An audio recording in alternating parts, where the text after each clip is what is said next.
May nag-message sa akin sa ibang bansa. Malaysia yata yun eh. Ang embassy ng Pilipinas nagpalabas ng advisory na sa Malaysia daw ay nauuso yung kubig.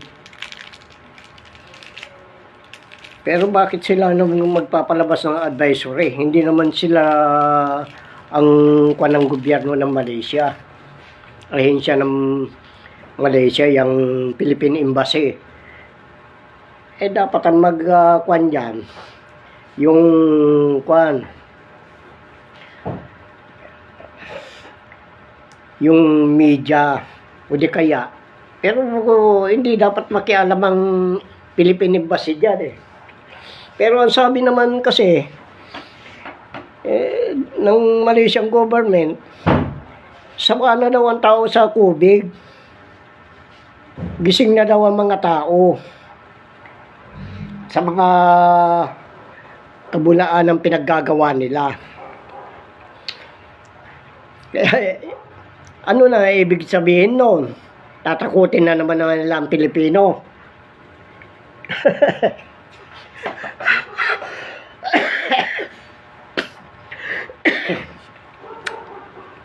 Kaya puro na lang pananakot itong mga kwaneto mula kay Duterte, Marcos, puro pananakot na lang ang ginagawa.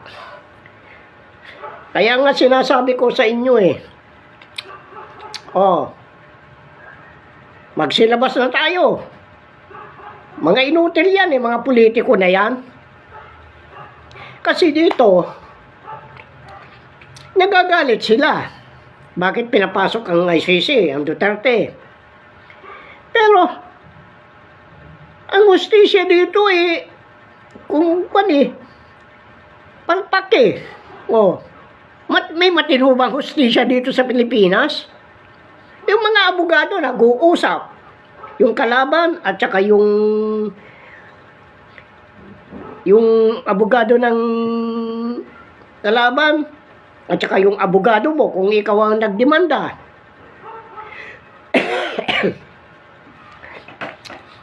Kaya puro katarantaduhan yung ginagawa nila eh. Akala siguro itong mga justice na ito, hindi sila kadamay sa uhulihin. Titignan lahat ang record nyo. Kasi yung mga pagsintensya na yan, kung tutuusin, napakadali yan eh. Kaya nga pinatatagal lang ninyo, kayo nagpapatagal, kaya natatambakan. Puro demanda na lang.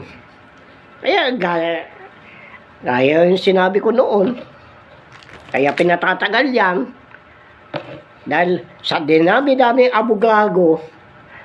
abogasilyo, kung kukunti naman ang kumukuan na, may kaso. Yun ang tanging paraan para mabuhay yung profesyon ng mga yan.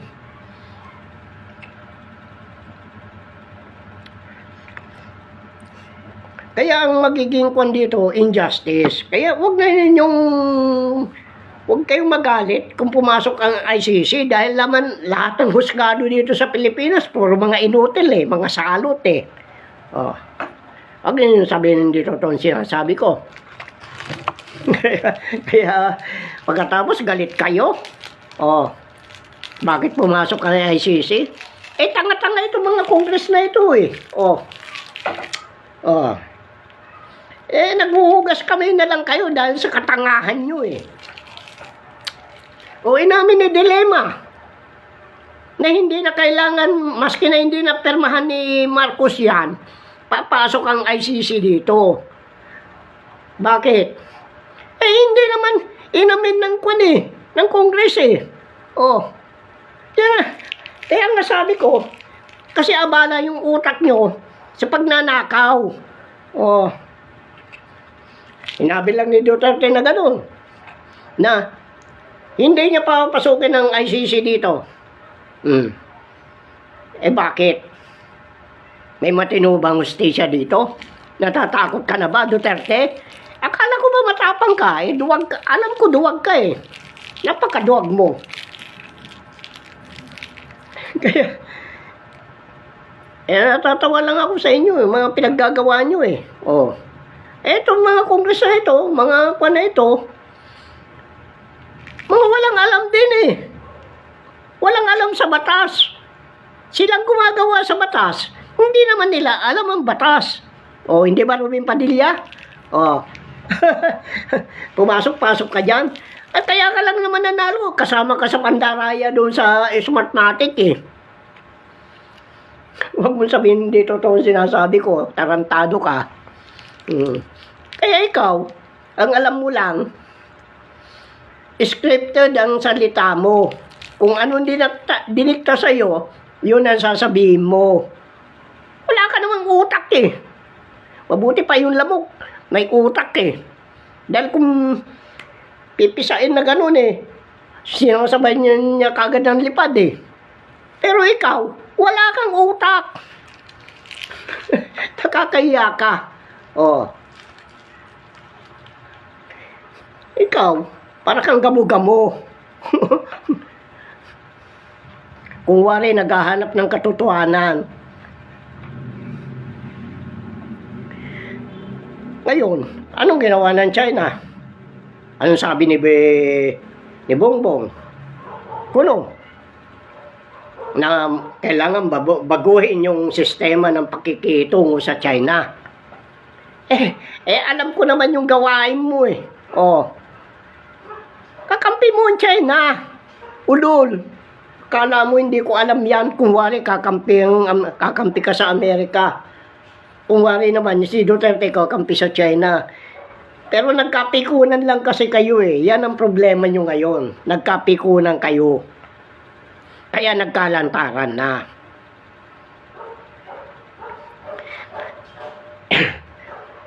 Kaya nga, mabuti pa si Dilema, alam eh. Kayong mga nakaupo dyan, mga inutil kayong lahat. Mga congressman, mga senatong, puro kayong mga inutil, mga salot sa bayan. O hindi ba, Tulpo? Asan yung 60 million? Hindi ba Revilla? Asan yung pinasusuli sa iyo na pera? Kaya yung asawa mo, hindi na siguro umiiyak na lang. Ngayon hindi niya kayang sikmurain yung yung mga pagnanakaw mo.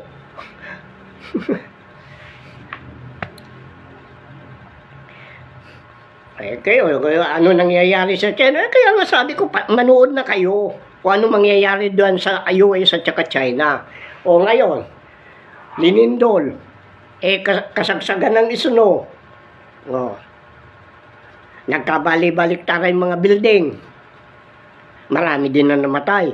Pero dyan sa China, maski na marami namatay dyan, kunti lang ang sasabihin nila. Di mo pwede pagkatiwalaan yung mga kwan na yan eh. Yan, sisipin, yan, limahong na yan. Kaya nga sinasabi ko eh, na kwan lang yan, sila lang pumupunta dito, kanila na yung kwan na yan. South China Sea, porque China, ka-China na rin. Utang yan. Sayang lang ang kaalaman mo, shipping.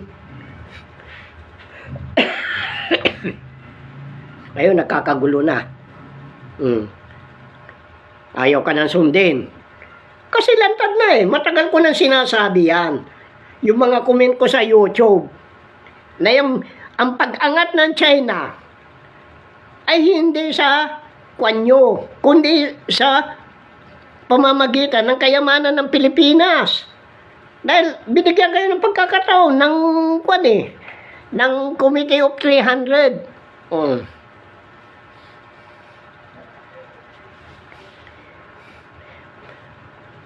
Tuso-tuso kayo. Paano yan ngayon? Wala nang mangyayari dyan. Antakin mo sa Sustainable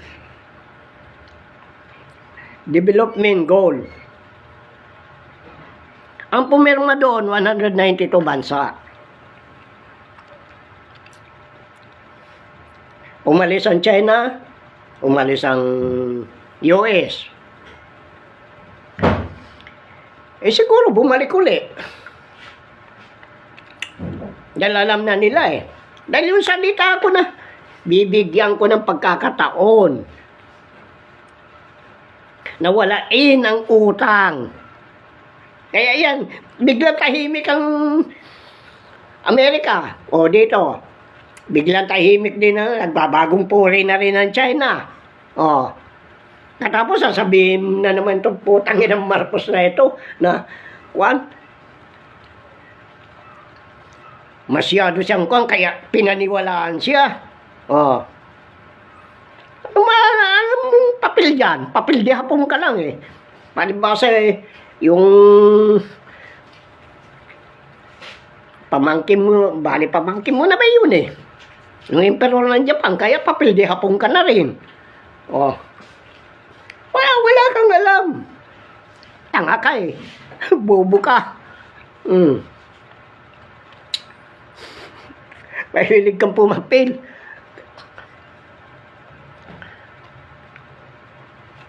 Kaya walang magyayari niyan. Kaya diyan ka magtataka ngayon. 200 ka agad ang pumirma. Kasi alam ko pinanunood din nila ako Sa sustainable, mga membro ng Sustainable Development Goal, SDG. Kaya nga lang umalis yung Amerika dahil balak nilang kami ng mga kayamanan dito at saka yung China na yan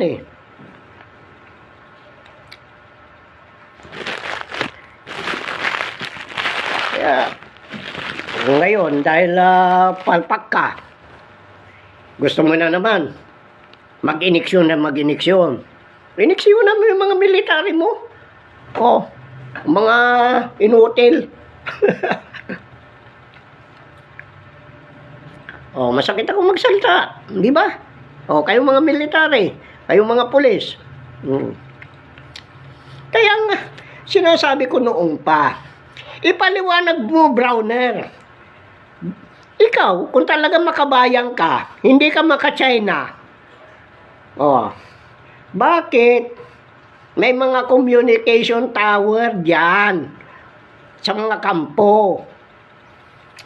At yung kibuloy na yan, yung sinasabi niya, sugo daw siya ng Diyos. Naku, puta, hindi na lang na nalibadbaran. Sabihin niya na, kaya niya, pag-aari ko yung mga kaluluwa ng ulol. Para kang si Lady Main. Palibasa, parehas kayo na sa Mindanao. Umiwalay kayo, anong pakialam ko sa inyo? Kaya natatawa ako sa inyo At tapos yung si Magsisibya, nagsasalta na naman ng pro-BBM. Siguro naubos na yung in-scam niya Kasi nabili na ng mga lupa yan, nagpatayo ng bahay. Pagkatapos sasabihin niya, yung kamag-anak niya sa Australia nagbigay. Naubos na siguro yung na-scam nila Nasaan na yung gisayon nyo? Ang sinasabi nyo, gagamitin na, pinagmamalaki na ninyo, bibigyan niyang ang Salvador Island. Maliliit na bansa. Nagtayo na nila ang sarili niyan central bank. Kaya yan, ang central bank na yan, shadow banking. Ang hindi kasi alam ni Bongbong, yung siraulo na yan, yung gunggong na yan, na may sulat ako sa ICC. Na hindi yan ang kumandidato, hindi rin siya, hindi naman siya nandaya dahil yung kumandidato nagpadaya Kaya nga yan, punta-punta ng Japan na yan Naghahanap ng kakampihan.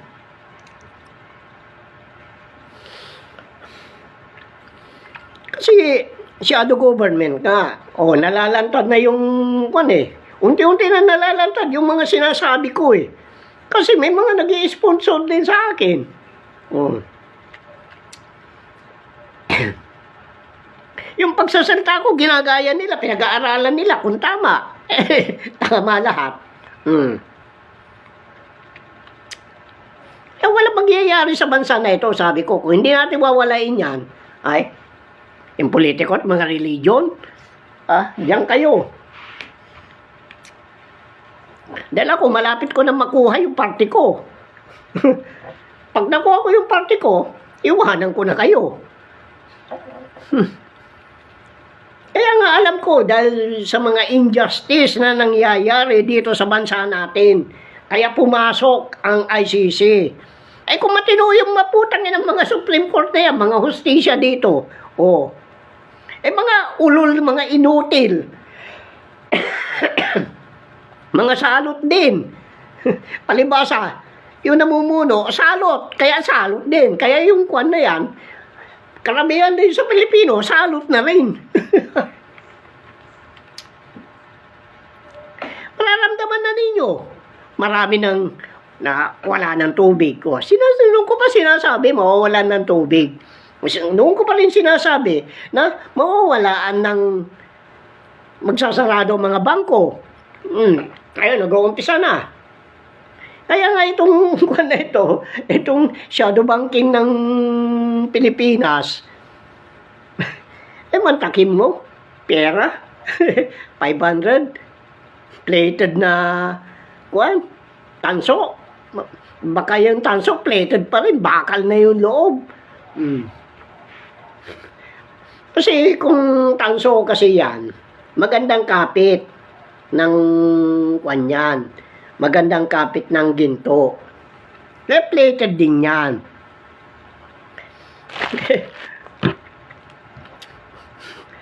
Kaya, ewan ko kung ano pa. Kaya sabi ko nga, magkaisa na. Lumabas tayo lahat. At kunin na natin yan. Walain na yung mga politiko na yan, mga magnanakaw na yan, mga salot.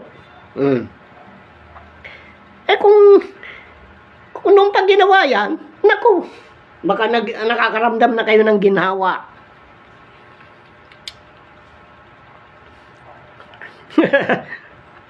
Kaya ako, matawa-tawa na lang eh. Alam ko, patapos na yung trabaho ko eh. Ayaw man ninyo, gusto ninyo, wala na akong pakialam sa inyo. Kukunin ko lang yung parte ko, di tapos. Bahala na yung nakasunod sa akin kung anong problema niya.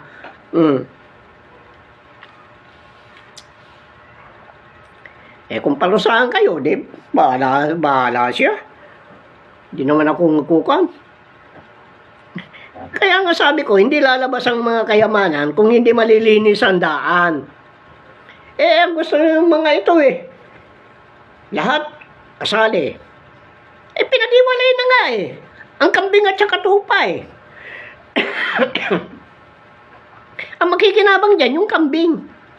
Ay, yung tupa, hindi yung kambing na nagdamit tupa. Ang kambing na nagdamit tupa, yung mga religion na yan Diyos na nga, ninanakawan pa nila. Kasi, yung ginagawa ko ngayon, ang hirap kasi i-connecta yun Yung pangalan nun Yung sinulatan ko doon sa UBS, si Axel Weber, ang hirap i-connecta. Pero yan, nasa Biblia din. Kaya nga sabi ko, kung sana, totoo yung Biblia na yan na hindi, kasi yung Biblia kulang yan Kulang yan. Kaya yan, puro talinghaga. Dahil yan ang hiningi Sino nang hingi? Di si Jesus.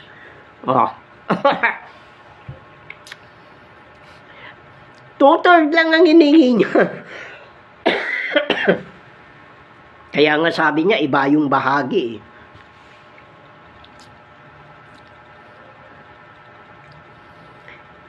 kasi yung kwada yan, yung si Axel Weber, yan ang nagbantay sa pintuan. Binilinan siya. Na kung may magtanong, wala. Kung may tao dyan sa loob, wala.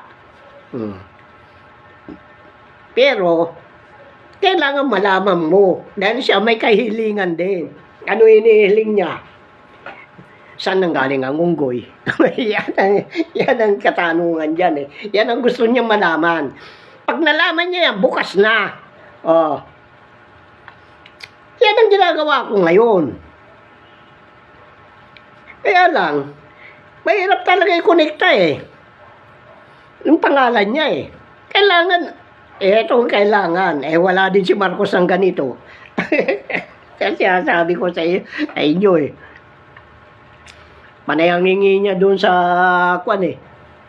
sa babaylan. Kung anong paraan para mapasa kanya.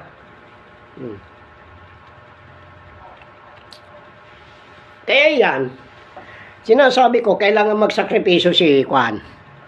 Pero hindi naman yan ang tunay na Duterte. Ang magsasakripisyo dyan, no gusto, si Sara, si Bongo, si Bato. Marami kayo magsasakripisyo. Paski na yung mga DDS vlogger na yan. Ay, kawawa kayo. Kasi marami kayong nagpunta sa China na binayaran ni Siping eh.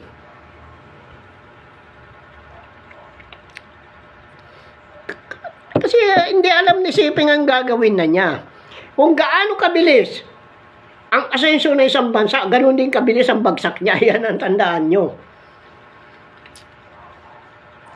Tignan mo pag ibinato mo yung bato sa taas, o di kaya nagpaputok ka ng baril sa taas. Kasi, kuka niyan eh. Pahina ng pahina eh. Pag naabot mo na yung talagang kwan niya, taas niya, babagsak na yan. Pabilis naman ang pabilis ang pagbagsak. Ganyan ang nangyayari sa China. Kaya hindi na nila alam ang gagawin nila. Ito naman, kaya lang naman nakuha ng China dyan dahil sa mga Marcos. Kasi yung ang sinasabi niya, Chinese elder. Hindi nga ninyo kilala yung mga elder na yun. Nakalimutan ko yung dalawa, pero yung isa si General Wu.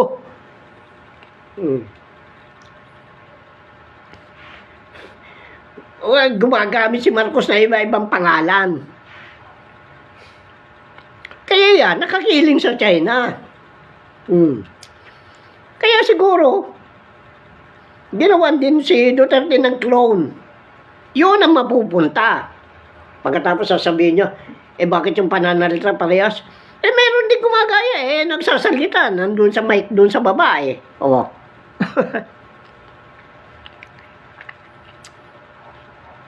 Maski na si Marcos may gumagaya. Yung boses niya may nakakakaya. Ito nga si Juan yan Nakalimutan ko pangalan nito Nasa dulo lang ng dila ako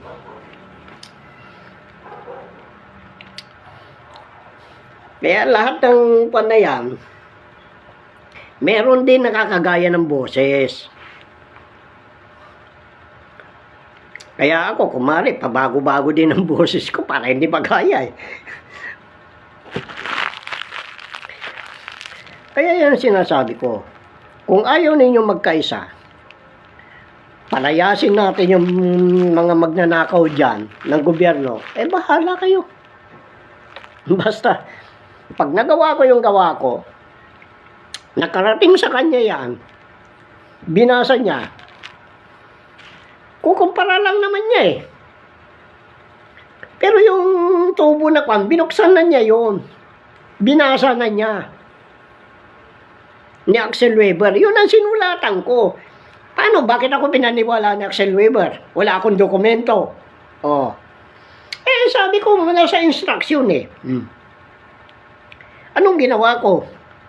In-explain ko sa kanya kung paano pagka-design ng kwan doon. Ang pagka-deposito ng pagkalagak ng Mga ninakaw ni Marcos. Yun lang. Tignan mo ngayon ang nangyari. Hindi ko naman nakalain na apektado ang buong mundo. Siguro, kailangan mangyari. Kaya itong Marcos na ito, napakahinang presidente ito. Totoo yung sabi ni Duterte. Si Duterte naman, mahina din. Tonto yan. Sasakripisyo na. Natataranta ng China na unti-unting bumabaw na. Ang Amerika tahimik na rin dito. Mula nung sabihin ko yan na wawalain kong utang. May karapatan ako. Nakapangalan sa akin eh. Tsaka yung mga ginto na yan, lalabas na yan. Marumi pangalan yan eh. Nababalot lang ng asfalto yan eh. Marami yan. Kaya nga, ikinwan sa akin nung primero pa lang eh, ng Federal Reserve Bank eh, na pwede ko nang i-take over yung nasa Dayway. Pero hindi ako pumunta. Sinilip ko lang. Kasi mahirap magtiwala sa mga Amerikano. Dahil yung ginawa nila kay Marcos, sinantay lang mamatay, kinuha na nila. Sinunog na nila yung mga dokumento. Ako, alam ko lang yung mga trabaho ng mga yan, kaya hindi ako basta-basta pwede magtiwala. Pero yung Central Bank, yung BSP doon sa Dayway, yan ang gagawin natin World Bank. At yung BSP naman, yung extension office ng Federal Reserve Bank, dahil nag-i-imprenta nga dito ng dollar eh. Kaya gusto ko ipaliwanag ni Dilema. Bakit si Pinoy, siya ang Pangulo, hindi siya nakaperma doon? At ang kwan dyan noon, ang sekretary ng ang CEO ng Federal Reserve Bank, si Yellen. Hindi na nila alam ang gagawin nila eh. Tingnan mo, yun lang ang salita ko eh. Bigla nanahimik na Amerika. Nanahimik na rin ng Japan. Nanahimik na rin ng China. Simple lang. Simple lang ang mga kontra kanila. Parang bumaw sila. Laki ng utang ng mga yan eh.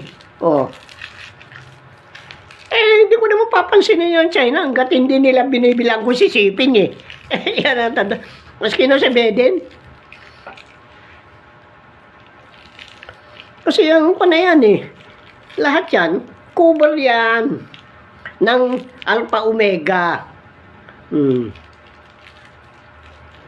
Sino ba nagtatag niyan? Di ba si Marcos? Pagkatapos lalagyan ninyo ng development para malinlang ako, utot nyo. Matagal ko nang alam yan. Kaya nga, iikon na natin yan. Lalabas na yan. Mga kayamanan na yan. Kaya lang, kawawa, mayaman. Kailangan danasin din nila. Para malaman nila. Dahil maraming mayaman na mapagmataas.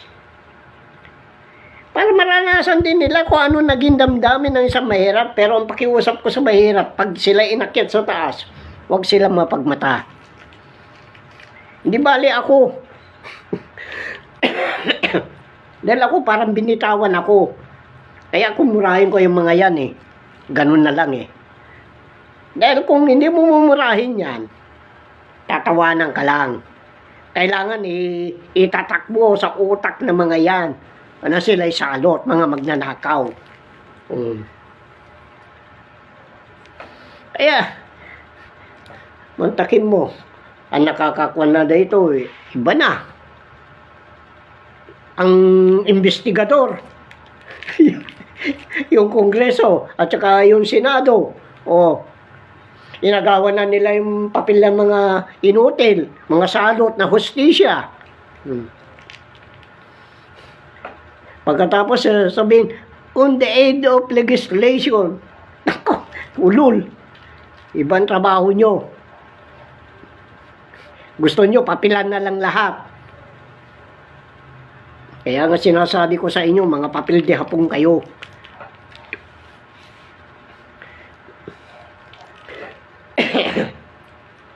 Mangyayari yan. Mangyayari yan. Mag-iipon-ipon na yung tao sa Malacanang. Tandaan yan. Pag ako napunta dyan, umanda ka. BBM, umumudimod na talaga kita. Ang mukha mo sa simento. Ba ako magsalita. Talagang ginagawa ko. Talagang patapos na talaga ito eh. Siguro naawa na yung tao ang kataas-taasan sa mahirap dahil napakaikli na ng panahon. Kaya nga yung pinakuan ko na, nakiusap na nga ako doon sa sinabi ng Espiritu ng Katotohanan eh. Na kung na yung huling habilin na niya. Yung sulat ko, isasubmit ko na rin. Kaya nga, kung sinong bantay, kung sino nagsara, nandyan din sa Biblia. Kaya, napakahirap lang kasi kung minsan eh. Ang hinihiling sa akin ni Axel Weber ngayon eh, kung saan nanggaling yung tao eh. Dahil yung sa salita naman ng Kwan, lalangin natin ang tao. Gaya ng ating larawan at wangis. Ibig mong sabihin. Yung nagsabi, yung Diyos na nagsabi noon, mukhang unggoy din. Di naniniwala si Axel eh. Si Axel Weber. Ano bang kahulugan ng Axel? Journal. Ano yung journal? Di yung nagkukuha sa makina upang ilipat ang persa niya. Mapalakas niya. Ngayon, kung journal, journalism. Di susulat mo, simple. Kaya ako, tatawa-tawa lang ito sa mga nagsasalita ng mga signatory, mga kwan. Ngayon, bakit kayo nananahimik na ngayon?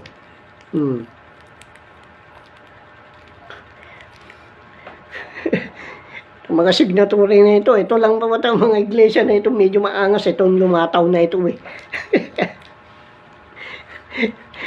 Pinagpipilitan, kilala ko naman yung lumataw na yan si Lady Min eh. Pinagpipilitan lang nila yan, yung batang pulubi. Naku, pinagluloko ninyo, kababayan nyo, pinagluloko nyo.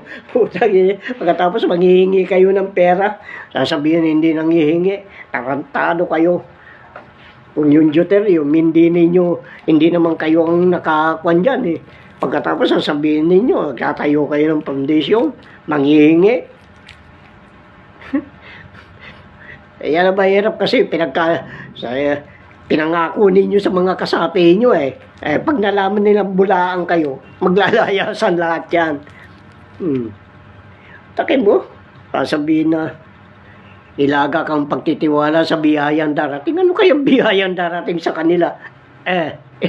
Yan. Ito, mga kwento-kwento na lang natin ito dahil wala eh. Kasi yun ang talagang kuwan ko.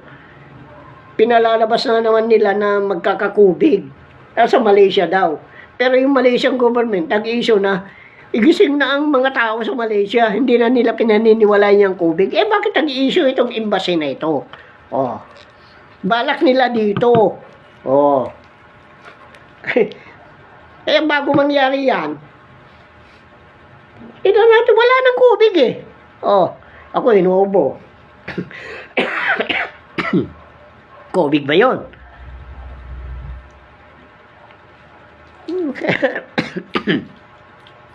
Kaya ikon na lang natin yan. Kaya ako laro na lang ito eh. Oh. Kaya nga sabi ko, kung ayaw nyo, sa inyo yan. Kung ayaw nyo walain ng mga politiko dahil masyado kayong mga panatiko sa mga magnanakaw, siguro magnanakaw din kayo. Pero doon sa trabaho, kasi sabi nung Amerikano magnanakaw ka ba? Sabi nung nag-a-apply ng US Navy, hindi. Binagsak siya.